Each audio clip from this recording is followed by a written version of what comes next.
আমরা আজকের ভিডিওটিতে জানবো সান্দ্রতা ও পৃষ্ঠটান অধ্যায়ের তরলের পৃষ্ঠটান ও তরলের পৃষ্ঠ শক্তি সম্পর্কে।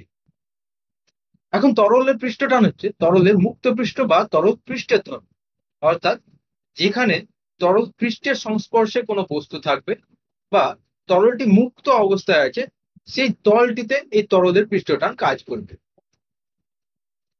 এবং তরলের পৃষ্ঠটান তরলের মুক্ত পৃষ্ঠের ক্ষেত্রফলকে সবসময় কম করতে চায়।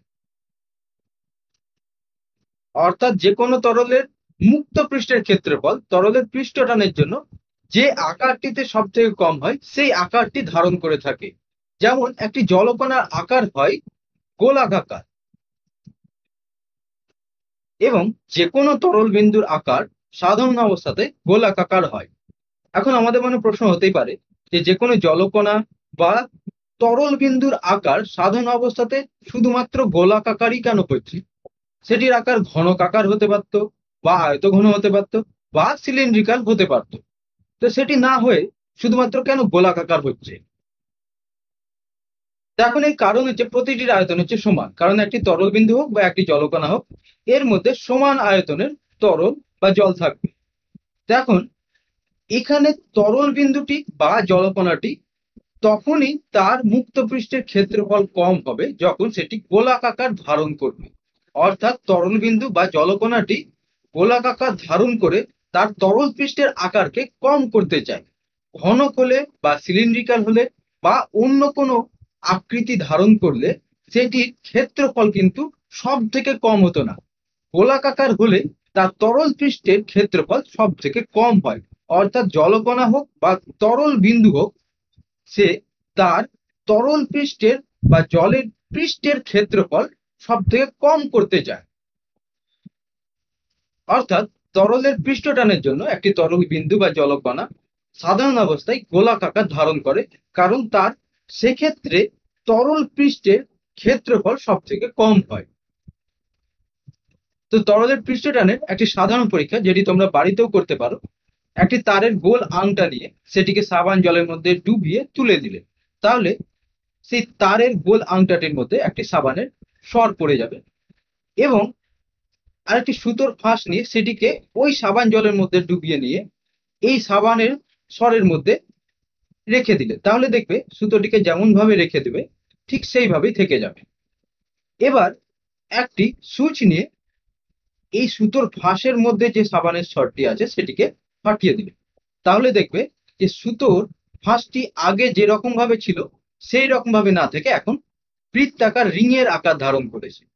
অর্থাৎ মধ্যের অংশটি ফেটে গিয়েছে যে সাবানের সরটি ছিল, তার ফলে এখন এই সুতোর ফাঁসটি বৃত্তাকার রিং এর আকার ধারণ করেছে।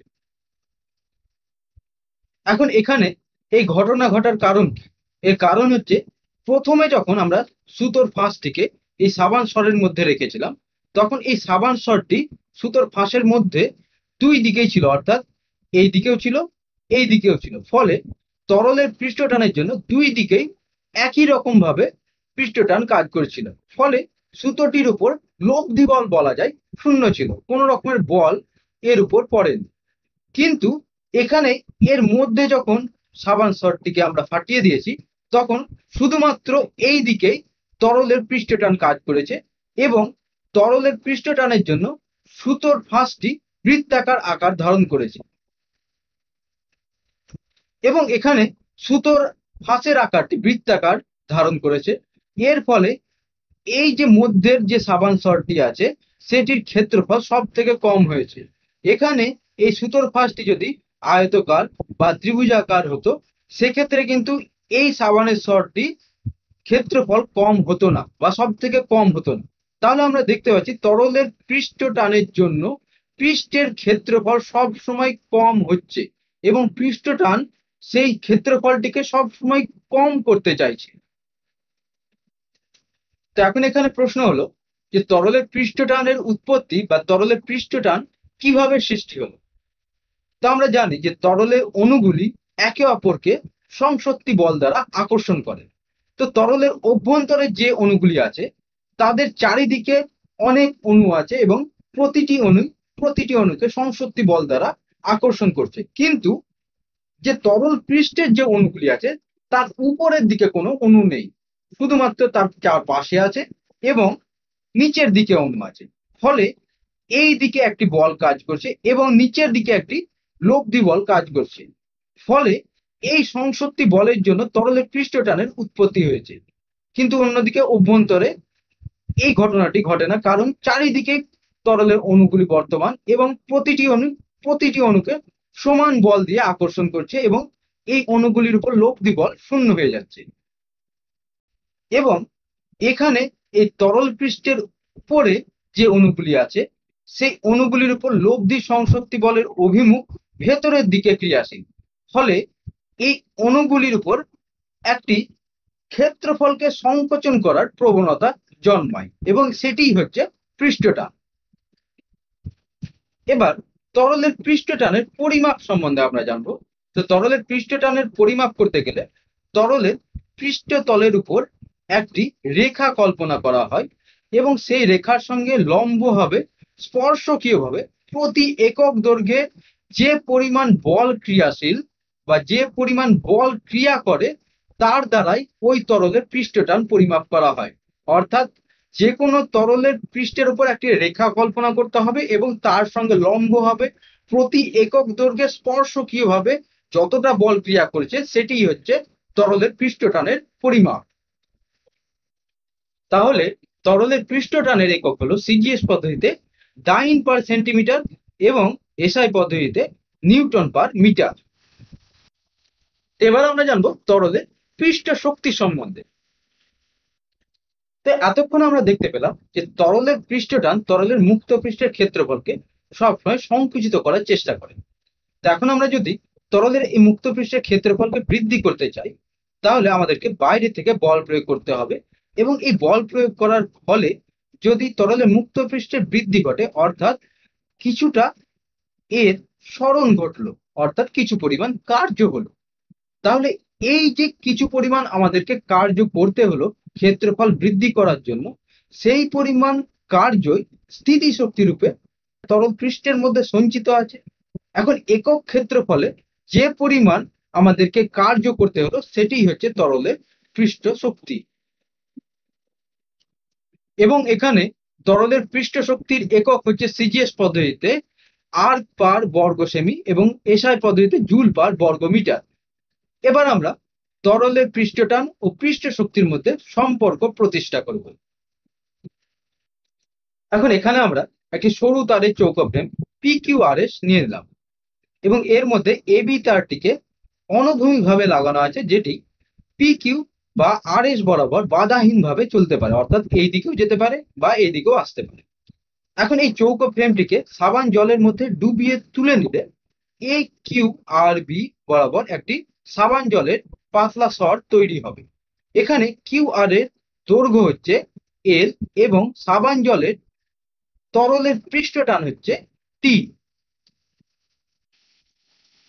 তাহলে এখানে তরলের পৃষ্ঠটান এই এবি তারের উপর লম্বভাবে স্পর্শকীয়ভাবে ক্রিয়া করবে এবং এই তরল পৃষ্ঠতলের ক্ষেত্রফলকে সংকুচিত করার চেষ্টা করবে, যার ফলে এবি তারটি QR এর দিকে অগ্রসর হওয়ার চেষ্টা করবে।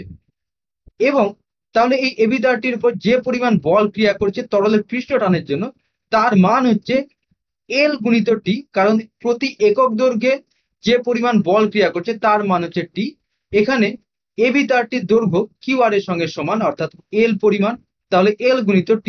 এখন এখানে সাবানের স্বর আছে দুই দিকে, অর্থাৎ এই দিকেও আছে ওই দিকেও আছে, অর্থাৎ দুটি স্তর আছে, তাহলে মোট বল ক্রিয়া করবে 2LT পরিমাণ।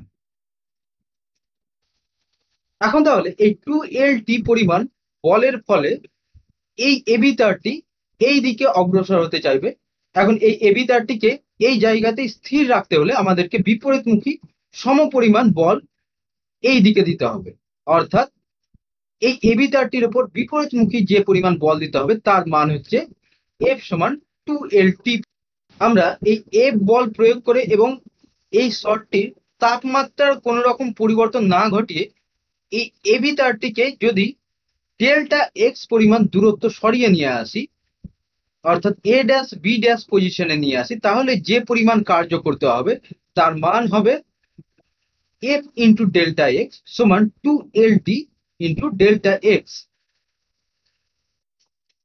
এখন এখানে এই স্বরের ক্ষেত্রফল বৃদ্ধি ঘটলো, এখানে এল পরিমাণ দৈর্ঘ্য আর ডেল্টা এক্স পরিমাণ প্রস্থ, এবং দুই দিকেই যেহেতু স্বরটি আছে তাহলে দুই দিকেই ক্ষেত্রফল বৃদ্ধি পেয়েছে, অর্থাৎ মোট ক্ষেত্রফল বৃদ্ধি হচ্ছে 2 × L ইন্টু ডেল্টা এক্স। তাহলে এখানে এই পৃষ্ঠটানের বিরুদ্ধে যে পরিমাণ কার্য করতে হয়েছে তার মান হচ্ছে 2LT ইন্টু ডেল্টা এক্স, এবং এখানে ক্ষেত্রফলের বৃদ্ধি ঘটেছে 2L ইন্টু ডেল্টা এক্স, অর্থাৎ একক ক্ষেত্রফলে পৃষ্ঠটানের বিরুদ্ধে কৃতকার্যের পরিমাণ হচ্ছে 2LT delta x by 2L delta x সমান, এখান থেকে আমরা পাচ্ছি টি অর্থাৎ তরলের পৃষ্ঠটান।